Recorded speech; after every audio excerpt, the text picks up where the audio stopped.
আজি আন্তৰ্জাতিক গৃহকৰ্মী দিৱস।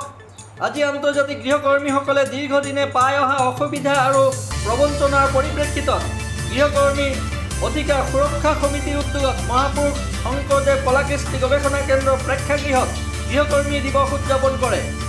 তেওঁলোকৰ সামাজিক নিৰাপত্তা সুনিশ্চিত কৰা, নিম্নতম মজুৰি, বৃদ্ধ পেঞ্চন আদি বিভিন্ন দাবীৰে হাতে হাতে প্লেকাৰ্ড লৈ এক শোভাযাত্ৰা যোৰহাট নগৰৰ মাজমজিয়াত বাহিৰ কৰে আৰু এই দাবীসমূহ ৰূপায়ণ কৰি এখন আইন প্ৰণয়ন কৰিবলৈ চৰকাৰক আহ্বান জনায়।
আজি বিশ্ব গৃহকৰ্মী দিৱস। এই দিৱসটো আমি গৃহকৰ্মী অধিকাৰ সুৰক্ষা সমিতিৰ উদ্যোগত উদযাপন কৰিছোঁ। আজি গৃহকৰ্মী দিৱস। এই গৃহকৰ্মীসকলৰ যিটো সামাজিক নিৰাপত্তা, তেওঁলোকৰ কোনো ধৰণৰ সামাজিক নিৰাপত্তা নাই। তেওঁলোকৰ নিম্নতম মজুৰি, বৃদ্ধ পেঞ্চন, তেওঁলোকৰ জীৱনৰ মৰ্যাদাহীন এটা জীৱন যাপন কৰিবলগীয়া হয়।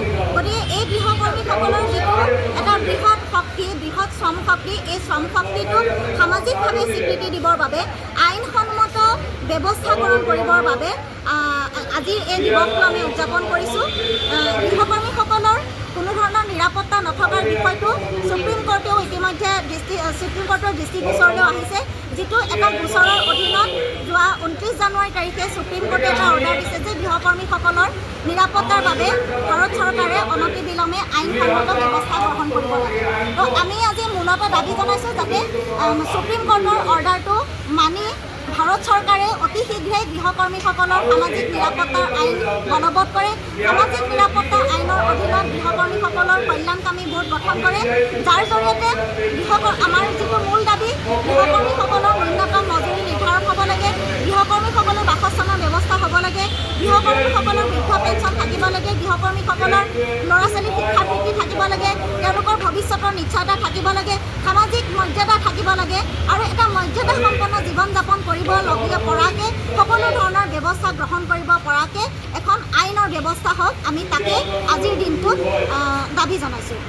আজি আমাৰ অনুষ্ঠানত তিনিগৰাকী বক্তা উপস্থিত আছে। পদ্মলোচন নাথ, তেখেত যোৰহাটৰ DCB কলেজৰ অধ্যাপক, লগতে এগৰাকী লেখক আৰু বুদ্ধিজীৱী।